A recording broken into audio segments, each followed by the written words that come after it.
জীববিজ্ঞান দ্বিতীয় পত্র চলন ও অঙ্গচালনা। হাঁটু সঞ্চালনে অস্থি ও পেশির সমন্বয়, coordination of bones and muscles in নি মুভমেন্ট। মানুষের চলনে শুধু পেশি নয়, পেশির সঙ্গে যুক্ত অস্থির ভূমিকাও অত্যন্ত গুরুত্বপূর্ণ। অস্থি দেহের কঙ্কালতন্ত্র গঠন করে।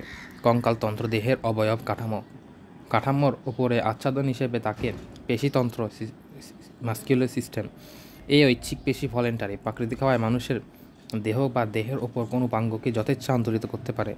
কন্ডরা বা টেন্ডন দিয়ে পেশি অস্থির সঙ্গে যুক্ত থাকে, তাই কোনো অঙ্গকে যথেচ্ছা পরিচালনা করা বা স্থানান্তরের ন্যায় পেশি কঙ্কালতন্ত্রে পারস্পরিক ছন্দবদ্ধ ক্রিয়াকলাপের ওপর নির্ভরশীল। হাঁটুতে 4টি অস্থি যুক্ত থাকে, যথা একটি উরুফলকের অস্থি ফিমার, 2টি জঙ্ঘাস্থি টিবিয়া ও ফিবুলা এবং একটি হাঁটুর টুপি প্যাটেলা। অস্থি সঞ্চালনে অস্থি ও পেশির যেভাবে সমন্বয় সাধন করে তা নিচে সংখ্যায় বর্ণনা করা হলো। বক্রীকরণ পেশি। জানুসন্ধির পেছন দিকে বাঁকাতে 2টি পেশির প্রয়োজন হয়। এদের হ্যামাস্ট্রিং পেশি এবং গ্যাস্ট্রোকনেমিয়াস পেশি বলে। হ্যামাস্ট্রিং পেশি 3টি পেশি নিয়ে গঠিত। এগুলো biceps femoris, semi membranosus, semi টেন্ডেনোসাস অংশে উৎপন্ন হয়ে ফিমারের পেছন দিকে টিবিয়ার ওপরে যুক্ত হয়েছে। এদের সংকোচনে ফিমার ও টিবিয়ার কাছাকাছি আসে এবং জানুসন্ধিতে ভাঁজ সৃষ্টি হয়। গ্যাস্ট্রোকনেমিয়াস পেশি টিবিয়ার পেছনে অবস্থিত পায়ের ডিম বা গুলির প্রধান পেশি। এটি ফিমার কন্ডাইল থেকে সৃষ্টি হয়ে টিবিয়ার পেছন দিকে গোড়ালিস্থ বা কালকেনিয়াস বা একর সঙ্গে অ্যাকিলিস কন্ডরা শিরে যুক্ত হয়। এর সংকোচন টিউব বা ফিমার বা টিবিয়া নিকটবর্তী হয় এবং হাঁটু সঞ্চালনের দিকে ভাঁজ হয়। প্রসারণ পেশি এক্সটেন্সর। উরুর অর্থাৎ ফ্লেক্সর ছিল semi membranosus, semi টেন্ডেনোসাস, biceps femoris এবং গ্যাস্ট্রোকনেমিয়াস পেশি। এটি ফিমার কন্ডাইল থেকে সৃষ্টি হয়। এখানে আর অ্যাকিলিস কন্ডরা থাকে। আর প্রসারণ পেশি উরুর সামনে অবস্থিত 4টি পেশি নিয়ে গঠিত কোয়াড্রিসেপস ফিমোরিস। এটি হাঁটুর সন্ধির প্রসারণ ঘটায়। এটি পেশি থেকে উৎপন্ন রেক্টাস ফিমোরিস এবং ফিমারের সামনের থেকে উৎপন্ন 3টি ভ্যাস্টি পেশি বা ভ্যাস্টাস মিডিয়ালিস, ভ্যাস্টাস ল্যাটারালিস এবং ভ্যাস্টাস ইন্টারমিডিয়াস নিয়ে গঠিত। এর 3টি পেশি একসঙ্গে প্যাটেলা টেন্ডনের মাধ্যমে টিবিয়ার সঙ্গে যুক্ত হয়। এসব পেশি সংকোচনে হাঁটুর সন্ধির প্রসারণ ঘটে। অস্থি ভাঙা বা হাড় ভাঙা এবং প্রাথমিক চিকিৎসা। অস্থিভঙ্গ হচ্ছে এমন এক চিকিৎসাগত অবস্থা যেখানে রোগী বিভিন্ন হাড়ের কোথাও ভেঙে শ্বাসজনিত অসুস্থতায় ভোগে। প্রচণ্ড শক্তি, চাপ কিংবা বিভিন্ন অসুখে অস্ট্রিওপরোসিস, অস্ট্রিও ক্যান্সার ইত্যাদি ভঙ্গুর হয়ে যাওয়া অস্থিভঙ্গের অবস্থার সৃষ্টি হয়। হাড় ভেঙেছে কিনা তা কী করে বোঝা যাবে? আঘাতপ্রাপ্ত অঙ্গ নাড়বার চেষ্টা করলে খুব ব্যথা লাগে। রোগী আঘাতপ্রাপ্ত অঙ্গ কোনোভাবেই নাড়াতে পারে না। আঘাতপ্রাপ্ত অংশে মৃদু চাপ দিলে বা হাত দিলে তা ব্যথা অনুভব করে। যে স্থানে পেশি ব্যথা হয় সে স্থানে আকারের পরিবর্তন দেখা যায়। রোগীর অচল অবস্থা এবং আঘাতপ্রাপ্ত স্থানে ফোলা ফোলা লাগে। অস্থিভঙ্গের প্রকারভেদ। এক্ষেত্রে অনুপ্রস্থ অস্থিভঙ্গ। এতে কোনো অস্থি বা হাড় তার অক্ষের সমকোণ বরাবর ভাঙে, অর্থাৎ অস্থিটি তার লম্ব অক্ষের সাথে আড়াআড়িভাবে অনুপ্রস্থভাবে ভাঙে। এরূপ ভাঙা অস্থির ভাঙা প্রান্তে গভীর দাঁতের মতো গঠন সৃষ্টি হয়, কিংবা অমসৃণ বা মসৃণ থাকতে পারে। বাঁকাভাবে কোনো চাপ অস্থির ওপর পড়লে এরূপ হাড় ভাঙতে দেখা যায়। রৈখিক অস্থিভঙ্গ। এক্ষেত্রে কোনো অস্থি বা হাড় তার লম্ব অক্ষ বরাবর ভাঙে, কখনো খণ্ড বিখণ্ড হয়ে আলাদা হয় না। এতে লম্বালম্বী অক্ষ বরাবর সরল ও সামান্য বাঁকানো ধরনের ভাঙন দেখা যায়। অস্থির ওপর লম্বালম্বিভাবে রৈখিক ধরনের চাপ সৃষ্টির কারণে এরূপ অস্থি ভাঙতে পারে। তির্যক অস্থিভঙ্গ। এতে একটি সরল, বাঁকানো বা ঢালু ধরনের ভাঙন দেখা যায়। তির্যকভাবে বাঁকানো প্রকৃতির চাপজনিত কারণে এরূপ অস্থি ভাঙতে দেখা যায়। খেলাধুলার সময় অথবা সিঁড়ি বেয়ে ওঠার সময় পড়ে গেলে এরূপ অস্থিভঙ্গ ভাঙতে পারে। দেহের যে কোনো স্থানে অস্তিত্বে, তবে সচরাচর হিউমেরাস, ফিমার, টিবিয়া, ফিবুলা এমনকি রেডিয়াস আলনায় অবস্থিত অস্থি এরূপ ভাঙতে দেখা যায়। শরীর এলাকার অস্থিভঙ্গ। এরূপ অস্থিভঙ্গ হাড় ভাঙা একত্রে অস্থিকে কর্কের স্ক্রুরূপ আকারে ভাঙতে দেখা যায়। অস্থির ওপরে মোচড়ানো বা টুইস্টের ধরনের চাপ সৃষ্টি হলে এরূপ অস্থি ভাঙতে পারে। তাই এক্ষেত্রে সর্পি এলাকার ভাঙা অঞ্চল সৃষ্টি হয়। এই কারণে একে ট্রসস ফ্র্যাকচার বলা হয়। সর্পি এলাকার অস্থিভঙ্গ বা হাড় ভাঙা খুবই কম দেখা যায়। দেহের কোনো অংশ, পা কোনো জায়গায় আটকে গেলে কিংবা মোচড় লেগে এরূপ ভাঙতে হতে পারে। Rin stick fracture. এটি অসম্পূর্ণ অস্থির বিভাজন। এক্ষেত্রে অস্থির আংশিক বিভাজন ঘটে, ফলে অস্থির ওপরে আচ্ছাদন অক্ষত থাকে। এতে হাড় বাঁকা বা ফাটল ধরে কিন্তু ভেঙে আলাদা হয় না। শিশুদের ক্ষেত্রে এরূপ অস্থিভঙ্গ বেশি, কারণ শিশুরা অপেক্ষাকৃত কোমল ও নমনীয় থাকে বয়স্কদের তুলনায়। বহুখণ্ডিত অস্থিভঙ্গ, এক্ষেত্রে অস্থির একাধিক অঞ্চল বরাবর ভেঙে অনেকগুলো খণ্ড সৃষ্টি হয়। খণ্ডগুলো বেশ নাড়াচাড়া করতে পারে এবং খণ্ডগুলো প্রান্ত বরাবর ঘষা লাগে, তাই প্রচণ্ড ব্যথা সৃষ্টি হয়। বহু খণ্ডে পরিণত হয় বলে একে বহুখণ্ড অস্থিভঙ্গ বা হাড় ভাঙা বলা হয়। অস্থিভঙ্গের প্রকৃতি বা ত্বক বা পেশির সঙ্গে ভাঙার সম্পর্কে ভিত্তিতে অস্থিভঙ্গ নিম্নরূপ: 1. নির্মুক্ত অস্থিভঙ্গ, এ ধরনের অস্থিভঙ্গ ভাঙা পেশি বা ত্বক ছিঁড়ে বা ছিদ্র করে বাইরে বেরিয়ে আসে। এতে টিস্যুর পচন ঘটতে পারে, এতে ক্ষত সৃষ্টি হতে পারে, এমনকি অস্থি ভেঙে সংক্রমণ ঘটার ঝুঁকিও থাকে। বদ্ধ অস্থিভঙ্গ, কোনো ধরনের অস্থিভঙ্গ ভাঙার অস্থি অঙ্গে ভিতরেই থেকে যায়, ভাঙা অংশ বাইরে বেরোতে আসে না, ত্বক ছিঁড়ে না এবং কোনো ক্ষত সৃষ্টি হয় না, এরূপকেও বদ্ধ অস্থিভঙ্গ বলে। এতে অস্থির গভীরে সংক্রমণ বরাবর ঝুঁকি থাকে, সংক্রমণ হওয়ার ঝুঁকি থাকে না। চিকিৎসাশাস্ত্র মতে অস্থিভঙ্গ 3 প্রকার, অর্থাৎ সরল, যৌগিক ও জটিল। যে কোনো ধরনের অস্থিভঙ্গ হাড় বিদীর্ণ করে বের হয়ে না তাকে সাধারণ অস্থিভঙ্গ বলে। এ ধরনের অস্থিভঙ্গ হাড় শুধু 2 টুকরো হয়ে যায় আর কিছু নয়। হাড় ভেঙে বাইরে বেরিয়ে আসে না বলে এ ধরনের অস্থিভঙ্গ আরেক নাম বদ্ধ অস্থিভঙ্গ। সাধারণ অস্থিভঙ্গের লক্ষণ: আঘাতপ্রাপ্ত সঙ্গে সঙ্গে ফুলে যায়, রক্ত জমে কালো শিরা পড়ে, আঘাতপ্রাপ্ত অঙ্গ নড়াচড়া করতে ব্যথা লাগে এবং ভেতরে উঁচু ফটলের মতো ব্যথা অনুভূত হয়, প্রচণ্ড ব্যথা হয়, সামান্য ভারী কোনো জিনিস তুলতে পারে না, হাত বা পা অসাড় হয়ে যায়, হাত পা বা সন্ধির আকার পরিবর্তিত হয়। প্রাথমিক চিকিৎসা: অস্থিভঙ্গের কারণে দেহ কষ্ট যেন না বাড়ে সেজন্য দ্রুত প্রাথমিক চিকিৎসার প্রয়োজন। এই চিকিৎসা সম্বন্ধে অজ্ঞ ব্যক্তি যেন আঘাতপ্রাপ্ত স্থানে হাত না দিয়ে কোনোভাবে বিষয়ে অত্যন্ত সতর্ক থাকতে হবে এবং দ্রুত যে পদ্ধতি অনুসরণ করতে তা হলো অস্থিভঙ্গের মাত্রা ও সঠিক স্থান চিহ্নিত করতে হবে, আঘাতপ্রাপ্ত ব্যক্তির নড়াচড়া বন্ধ করতে হবে, সমস্ত স্থান পরিষ্কার করতে হবে। রক্ত সঞ্চালনে বাধা হতে পারে এমন আঁটসাঁট জামাকাপড়, গয়নাগাটি সরিয়ে ফেলতে হবে, তা না হলে হাড় ভাঙা রক্ত প্রবাহ বন্ধ হয়ে যেতে পারে। ভাঙা হাড়ের জায়গায় রক্ত প্রবাহ সঞ্চালন ও সংবেদন পরীক্ষা করতে হবে। হাড় ভাঙা যথাস্থানে বসানোর জন্য তার জন্য কাঠের খণ্ড বা বাঁশের চটি বেঁধে দিতে হবে। হাড়ের জায়গাটি ফুলানোর জন্য 10 থেকে 10 ইঞ্চি উঁচুতে রাখতে হবে, 6 থেকে 10 ইঞ্চি উঁচুতে রাখতে হবে। হঠাৎ অস্থিভঙ্গের জায়গায় বরফ দেওয়া যেতে পারে, তবে দেখাতে হবে জায়গাটি যেন ঠান্ডা অসাড় না হয়ে যায়। হঠাৎ ও মারাত্মক আঘাত পেয়েছে আহত ব্যক্তি এরূপ মনে না করে সেজন্য তাকে চাঙ্গা রাখতে হবে এবং মাথা, ঘাড় ও শরীরের বিভিন্ন অংশ সাবধানে নড়াচড়া করতে হবে। মানসিক আঘাতে কাহিল না হয়ে রোগীকে ব্যথানাশক ওষুধ দিতে হবে। দ্রুত আঘাতপ্রাপ্তির স্থান থেকে সরিয়ে ফেলতে হবে। পরবর্তী ধাপ হচ্ছে দ্রুত চিকিৎসার কাছে চিকিৎসকে নিয়ে যেতে হবে। চিকিৎসক প্লাস্টার লাগিয়ে প্রয়োজনীয় ঔষধ ব্যবস্থা চিকিৎসাপত্র দেবেন। দেখা গেছে সাধারণত অস্থিভঙ্গ 8 সপ্তাহের মধ্যে সেরে যায়। যৌগিক বা উন্মুক্ত ধরনের অস্থিভঙ্গ: সাধারণত খেলাধুলার সময় কিংবা সড়ক দুর্ঘটনায় ধরনের হাড় ভাঙা ঘটে, তখন হাড়ের টুকরা চামড়া ভেদ করে বেরিয়ে আসে। এটি দেখতে বেশ জটিল হাড় ভাঙা, কারণ এতে প্রচুর পরিমাণ রক্তপাত হয় এবং দ্রুত সংক্রমণ ঘটে। যৌগিক হাড় ভাঙার ক্ষেত্রে সাধারণ হাড় ভাঙার মতো প্রাথমিক চিকিৎসা দেওয়া যেতে পারে, তবে তা ক্ষণকালীন, কারণ যৌগিক হাড় ভাঙা এত গুরুতর যে অস্ত্রোপচার ছাড়া বিকল্প চিকিৎসা নেই। যৌগিক হাড় ভাঙার প্রকারভেদ: হাড় ভাঙার প্রকৃতি ভিত্তিতে যৌগিক হাড় ভাঙাকে 3 ভাগে ভাগ করা যেতে পারে। প্রথম ধরন: ক্ষতের পরিমাণ কম, চামড়া 1 সেন্টিমিটারের বেশি ক্ষত হতে দেখা যায় না এবং রক্তপাত কম হয়। ধরন দ্বিতীয়: ক্ষতের পরিমাণ বেশি, চামড়া 1 সেন্টিমিটারের বেশি ক্ষত, টিস্যুর ক্ষতি দেখা যায় না এবং চামড়া তেমন ক্ষতি হয় না। ক্ষতের ধরন 3: এক্ষেত্রে চামড়া, টিস্যু ও হাড়ের মারাত্মক ক্ষতি হয়, রক্তপাত, সংক্রমণ এড়াতে দ্রুত চিকিৎসা কেন্দ্রে নিয়ে যেতে হয়। যৌগিক হাড় ভাঙার লক্ষণ: অস্থি ভেঙে পেশি ও ত্বক বের হয়ে বাইরে বেরিয়ে থাকা, প্রচুর পরিমাণে রক্তপাত হওয়া, আঘাতপ্রাপ্ত অঙ্গে প্রচণ্ড ব্যথা হওয়া, অজ্ঞান হয়ে পড়া, যন্ত্রণাময় ক্ষত সৃষ্টি হওয়া।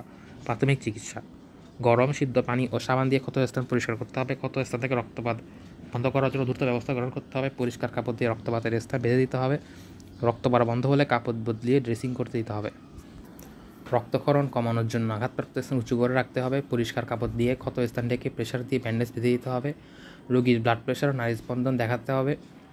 আর ব্যথা কমানোর জন্য ব্যথানাশক ওষুধ যেমন টিএবি, অ্যাসপিরিন বা ডিক্লোফ্যাক্ট ভরা পেটে দিতে হবে। দেরি না করে দ্রুত সম্ভব ক্লিনিক বা হাসপাতালে নিতে হবে, কারণ যৌগিক অস্থিভঙ্গ এত গুরুতর যাতে অস্ত্রোপচার ছাড়া বিকল্প চিকিৎসা নেই। জটিল বা চাপা হাড় ভাঙা: জটিল হাড় ভাঙার ফলে বেশ কয়েকটি হাড়, অস্থিসন্ধি, টেন্ডন, লিগামেন্ট ইত্যাদি ক্ষতিগ্রস্ত হয়। যৌগিক হাড় ভাঙার মতো এক্ষেত্রে হাড়ের টুকরা চামড়া ভেদ করে বেরিয়ে থাকে। জটিল হাড় ভাঙা নানা ধরনের ভাগে ভাগ করা, যার মধ্যে প্রধান দুটি হচ্ছে বহু টুকরা বিশিষ্ট এ ধরনের হাড় অনেকগুলো ছোটো ছোটো টুকরায় পরিণত হয় এবং কয়েক টুকরা বিশিষ্ট এ ধরনের হাড়ের টুকরাগুলো আগের ধরনের সামান্য বড় এবং সংখ্যায় কম থাকে। জটিল হাড় ভাঙার লক্ষণ: হাড় অস্থিগুলো পেশিত্বক ভেদ করে বাইরে বেরিয়ে থাকা, অজ্ঞান হয়ে যাওয়া, প্রচুর রক্তপাত হওয়া, ক্ষত স্থানে প্রচণ্ড ব্যথা হওয়া, যন্ত্রণাময় ক্ষত সৃষ্টি হওয়া। প্রাথমিক চিকিৎসা: রোগী যদি অজ্ঞান থাকে তবে রোগীর মুখ পরিষ্কার করে দিতে হবে, কাপড় ঢিলা করে দিতে হবে যাতে সহজ শ্বাস প্রশ্বাস নিতে ব্যাহত না হয়। রোগীর ব্লাড প্রেশার নাড়িস্পন্দন ভালোভাবে পরিষ্কার করতে হবে।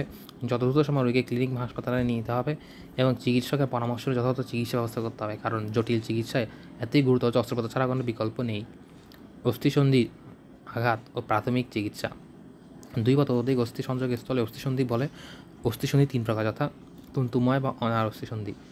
এ ধরনের অস্থিসন্ধি মিলিত অস্থির দুটি প্রান্ত দেশে শ্বেততন্তুময় টিস্যু হোয়াইট ফাইব্রোসিস টিস্যু দিয়ে পরস্পর থাকে, এগুলো অনার প্রকৃতির হয়। করণটিতে এমন সন্ধি দেখা যায়, এটি হলো তন্তুময় বা অনার অস্থিসন্ধি। তরুণাস্থিময় অস্থিসন্ধি বা আংশিক সচল অস্থিসন্ধি: এরকম অস্থিসন্ধিতে মিলিত অস্থি দুটির প্রান্ত দেশ পরস্পরের সঙ্গে তরুণাস্থি দিয়ে সংলগ্ন থাকে। পিউবিস সিমফাইসিস শ্রেণীচক্রে দুটি পিউবিস অস্থি সংগ্রহস্থল এ ধরনের অস্থিসন্ধি। সাইনোভিয়াল বা সচল অস্থি: এ ধরনের অস্থিসন্ধি মিলিত অস্থি দুটি একটি তরল পূর্ণ গহ্বর দিয়ে পৃথক থাকে। এ তরল সংযুক্ত অস্থি দুটিকে সংঘাতের আঘাত থেকে রক্ষা করে। অস্থির প্রান্ত কর্টিকুলার তরুণাস্থি দিয়ে বেষ্টিত থাকে। লিগামেন্ট অস্থি দুটি সংযুক্ত রাখে এবং টেন্ডন অস্থি দুটিকে পেশির সঙ্গে সংযুক্ত রাখে। এ ধরনের অস্থি সচল প্রকৃতির। মানুষের অধিকাংশ অস্থি এ ধরনের, যেমন কাঁধের সন্ধি, কনুই সন্ধি, হাঁটুর সন্ধি, গোয়ালি সন্ধি, আঙুলের সন্ধি ইত্যাদি। দেহের সকল অস্থিসন্ধি অন্যান্য গড়ন ও চলন ক্ষমতা নিয়ে মানবদেহের সুস্থতা ও কর্মদক্ষতা প্রদান করে। হাত ও পায়ে লম্ব অস্থি বেশি ব্যবহৃত হয় বলে ক্ষতির ঝুঁকি হাত মুখে থাকে বেশি। আঘাতের লক্ষণ প্রকাশ ঘটে হালকা ব্যথা প্রকাশের মাধ্যমে। অস্থিসন্ধির আঘাতপ্রাপ্ত হলে অস্থি, লিগামেন্ট, অস্থিসন্ধির অন্যান্য টিস্যু ক্ষতিগ্রস্ত হয়। এই ক্ষতি তাৎক্ষণিক বা ক্ষণস্থায়ী বা পরে দীর্ঘস্থায়ী হয়। এই বিষয়ে ধারণা অর্জনের জন্য নিচে স্থানচ্যুতি ও মচকানো সম্বন্ধে সংক্ষিপ্ত আলোচনা করা হলো। স্থানচ্যুতি: একটি অস্থিসন্ধিতে অবস্থিত দুটি অস্থির মধ্যে একটি সরে গেলে তাকে স্থানচ্যুতি বলে। সাধারণত প্রচণ্ড আঘাতে হাড়ের স্থানচ্যুতি ঘটে। এক্ষেত্রে যে হাড়টি আঘাতে অস্থিসন্ধি বা সকেট থেকে সরে যায় তার জরুরি চিকিৎসা না করলে লিগামেন্ট বা স্নায়ুর ক্ষতি হতে পারে। যে কোনো অস্থিসন্ধির চ্যুতি ঘটতে পারে। স্থানচ্যুতি সম্বন্ধে যেসব অস্থিসন্ধিতে ঘটে: কাঁধের স্থানচ্যুতি: স্ক্যাপুলার গ্রেনাইট গহ্বরের সাথে হিউমেরাসের অস্থিসন্ধি চ্যুতি ঘটলে তাকে কাঁধের স্থানচ্যুতি বলে।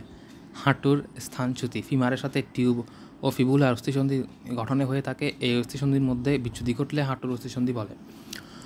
কোমরের স্থানচ্যুতি: ফিমারের মস্তক ও শ্রোণী অস্থিচক্রের অ্যাসিটাবুলামের সাথে অস্থিসন্ধির স্থানচ্যুতি ঘটলে তাকে কোমরের স্থানচ্যুতি বলা হয়। কাজেই কনুই, কবজি, আঙুর, নিম্নচ ইত্যাদি অঙ্গের সন্ধিচ্যুতি হতে দেখা যায়। কারণ ফুটবল, বাস্কেটবল, ভলিবল, হকি প্রভৃতি খেলাধুলাজনিত আঘাতের কারণে অস্থির স্থানচ্যুতি ঘটতে পারে। সড়ক বা যানবাহনের দুর্ঘটনায় প্রাপ্ত আঘাতজনিত কারণে অস্থির স্থানচ্যুতি হতে পারে। সিঁড়ি, ছাদ বা অন্যান্য যে কোনো উঁচু স্থানটিতে পড়ে গিয়ে আঘাতের কারণে স্থানচ্যুতি হতে পারে। বাত বা অন্যান্য কোনো রোগের কারণে অস্থির স্থানচ্যুতি হতে পারে। প্রকারভেদ: অস্থির স্থানচ্যুতি প্রধানত 4 ধরনের, যথা জন্মগত স্থানচ্যুতি: জন্মের সময় কোনো অস্থিচ্যুতি নিয়ে ভূমিষ্ঠ হয়। আঘাতজনিত স্থানচ্যুতি: দুর্ঘটনা অন্য কোনো কারণে আঘাতপ্রাপ্ত হলে স্থানচ্যুতি ঘটতে পারে। রোগজনিত স্থানচ্যুতি: কোনো রোগের কারণে অনেক সময় স্থানচ্যুতি ঘটে। বাতজনিত স্থানচ্যুতি: আর্থ্রাইটিস বা অন্য কোনো কারণে ব্যাধির কারণে বেশি ভারসাম্য হারালে স্থানচ্যুতি ঘটতে পারে। উরুসন্ধি ও হাঁটুসন্ধি এ ধরনের স্থানচ্যুতি ঘটতে দেখা যায়। লক্ষণ: স্থানচ্যুতির প্রাথমিক লক্ষণ হচ্ছে ওই অস্থি তার কাজে অক্ষম হয়ে পড়ে, নড়াচড়া করা যায় না। স্থানচ্যুতি ঘটলে ওই স্থানে প্রচণ্ড ব্যথা ও রক্তজমাট বেঁধে বিভিন্ন এলাকায় কালশিরা সৃষ্টি হয়। স্থানচ্যুতির কারণে অস্থিসন্ধি থেকে সরে যাওয়া স্থানটি উঁচু হয়ে ফুলে থাকে। কাঁধ ও নিতম্বের স্থানচ্যুতি ঘটলে হাত ও পা নড়ানো অসম্ভব হয়ে পড়ে। আঙুলের স্থানচ্যুতি ঘটলে গোটা হাতেই অকেজো হয়ে পড়ে। স্নায়ু বা রক্তনালী ক্ষতিগ্রস্ত হওয়ার কারণে অস্থিসন্ধি সাময়িকভাবে অবশ হয়ে যায়। প্রাথমিক চিকিৎসা: স্থানচ্যুত অস্থি নাড়াচাড়া বন্ধ করতে হবে। যে কোনো অবস্থাতেই নিজেকে চাপাচাপি থেকে বিরত অবস্থায় আগের জায়গায় বসানোর চেষ্টা করা যাবে না। কোনো অবস্থাতেই চাপাচাপি করা যাবে না। কাঁধ, কনুইসন্ধি বা গোড়ালিতে স্থানচ্যুতি ঘটলে বিচ্যুত অস্থি স্থানে যথাস্থানে বসানোর পর সেটি চটি বা ব্যান্ডেজ লাগিয়ে দিতে হবে যাতে অস্থি আর সরে না যায়।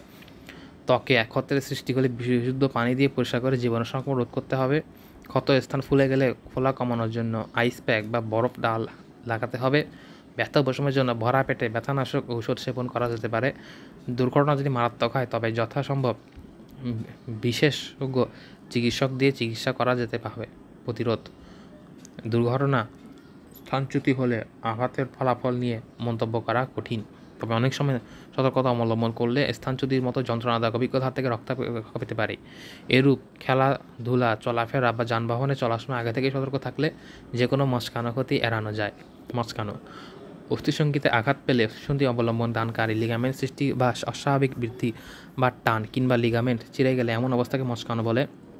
লিগামেন্ট হচ্ছে টিস্যু নির্মিত স্থূল ব্যান্ড যা সন্ধিকে নির্দিষ্ট মুখী সঞ্চালনের অনুমতি দেয়। কিছু সন্ধি বিভিন্ন দিকে সঞ্চালিত হতে পারে, কারণে লিগামেন্টের একাধিক গুচ্ছ অস্থিসন্ধির সঠিক বিন্যাসে ধরে রাখে। যখনই অস্থিসন্ধি একটি লিগামেন্ট অতিরিক্ত টান পড়ে বা ছিঁড়ে যায় তখনই তাকে মচকানো বলে। বলা যেতে পারে মচকানোর প্রাথমিক ধাপে লিগামেন্ট শটান হয়ে পড়ে, দ্বিতীয় ধাপে লিগামেন্ট আর কোনো অংশ ছিঁড়ে ধরে এবং শেষ ধাপে লিগামেন্ট সম্পূর্ণ ছিঁড়ে যায়। মচকানো স্থান: মচকানোর ঘটনা সবচেয়ে বেশি ঘটে গোড়ালিতে। দ্রুত ঘোরাতে বা মচকানোতে গেলে গোড়ালির বাইরে আশেপাশে মচকানো লিগামেন্ট ছিঁড়ে অবস্থা সৃষ্টি হয়। খেলোয়াড়দের ক্ষেত্রে সবচেয়ে বেশি মচকানো হয় গোড়ালি। সামান্য মচকানো সরিয়ে গেলেও গুরুতর মচকানো অনেক কারণে খেলোয়াড় সারা জীবন শেষ হয়ে যায়, অকালে শেষ হয়ে যায়। হাঁটুর 4টি লিগামেন্টে ও কবজাসন্ধির মতো কাজ করে। এগুলো সামনে পিছনে দুপাশে বিন্যস্ত হয়ে হাঁটু সচল ও সক্রিয় রাখে। এক্ষেত্রে দেখা যায় মচকানোর কারণে অকেজ হয়ে যায়, কিন্তু হাঁটুর সামনের দিকে অবস্থিত লিগামেন্ট অ্যান্টেরিয়র লিগামেন্ট ACL সম্পূর্ণ ছিঁড়ে গেলে সবচেয়ে বেশি ক্ষতিকর মচকানো ঘটে। গাড়ির দুর্ঘটনায় ঘাড় মচকানো রোগীর সংখ্যা বেশি থাকে। গাড়ি হঠাৎ থমকে যাওয়ায় মাথায় প্রচণ্ড ঝাঁকুনিতে এই মচকানোর সৃষ্টি হয়। এক্ষেত্রে গ্রীবা কশেরুকাগুলো ক্ষতিগ্রস্ত হয় না, বরং সেসব লিগামেন্ট কশেরুকাগুলো যথাস্থানে রাখতে সাহায্য করে সেগুলো ক্ষতিগ্রস্ত হয়। এই কারণে প্রচণ্ড ব্যথা ও ঘাড় ফুলে যাওয়ার মতো অবস্থা হয়। কিন্তু কখনও ঘাড় বেশি বেড়ে গেলে সুষুম্নাকাণ্ড স্পাইনাল মারাত্মক ঝুঁকির মধ্যে পড়ে যায়।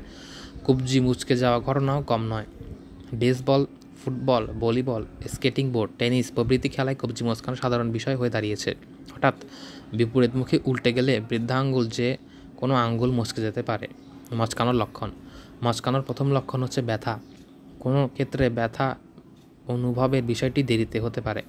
সন্ধিতে আঘাত পাওয়ার কয়েক মিনিটের মধ্যেই ঘন্টার মধ্যেই জায়গাটি ফুলে যায়। লিগামেন্ট ছিঁড়ে গেলে রক্তপাত হয়, কিছু সময় পর চামড়ার উপরে কালশিরা পড়ে। মচকানো জায়গাটি ব্যথা এর ফুলে ওঠার সঙ্গে সঙ্গে জায়গাটি ঘিরে পেশি আক্ষেপের সৃষ্টি হয় এবং পেশি শক্ত হয়ে যায়। ব্যথা, ফোলা ও পেশির আক্ষেপ মিলে হাঁটাচলা দায় হয়ে পড়ে, খুঁড়িয়ে খুঁড়িয়ে চলতে হয়। প্রাথমিক চিকিৎসা নির্ভর করে মচকানোর ধরন ও ব্যাপকতার ওপর। চিকিৎসকের পরামর্শে নন স্টেরয়েডাল ওষুধ খাওয়া যেতে পারে ব্যথা কমানোর জন্য। ভারী কিছু বহন করার ক্ষেত্রে সাবধান থাকতে হবে। প্রথমেই যা করতে হবে তা মচকানোর গুরুতর হলে, দুশ্চিন্তা বেড়ে গেলে প্রাথমিক চিকিৎসা বিশ্রাম নিতে হবে। গুরুতর মচকানোর ক্ষেত্রে বিশ্রাম নিতে হবে এবং 4টি কাজে গুরুত্ব সহকারে করতে হবে। 4টি কাজ হচ্ছে ইংরেজি শব্দের প্রথম 4টি অক্ষর দিয়ে রাইস দিয়ে প্রচলিত। এটি হলো রেস্ট, আইস এবং কম্প্রেশন এবং এলিভেশন, বিশ্রাম। মচকানো রোগী বিশ্রামে রাখতে হবে, কোনো অতিরিক্ত চাপ দেওয়া যাবে না। গোড়ালি মচকে খুব সাবধানে হাঁটতে হবে। মচকানোর সঙ্গে সঙ্গে ব্যথা ও ফোলা সীমিত রাখতে হবে এবং স্থানে বরফ দিতে হবে। গোড়ালি এক নাগারে দিন 3 থেকে 4 বা 10 থেকে 15 মিনিট করে বরফ লাগাতে হবে। এর বেশি দিলে হিতে বিপরীত হতে পারে। ক্ষত পরিষ্কার করে নতুন ব্যান্ডেজ এমনভাবে লাগিয়ে দিতে হবে যেন সন্ধিটি অনার ও সঠিক অবলম্বনে থাকে। এই কাজটি অভিজ্ঞ নার্স দিয়ে করানো ভালো। উচ্চতা রাখা: মচকানো সন্ধিটি দেহ থেকে উচ্চ স্থানে রাখতে হবে, এতে ফোলা কমে যাবে।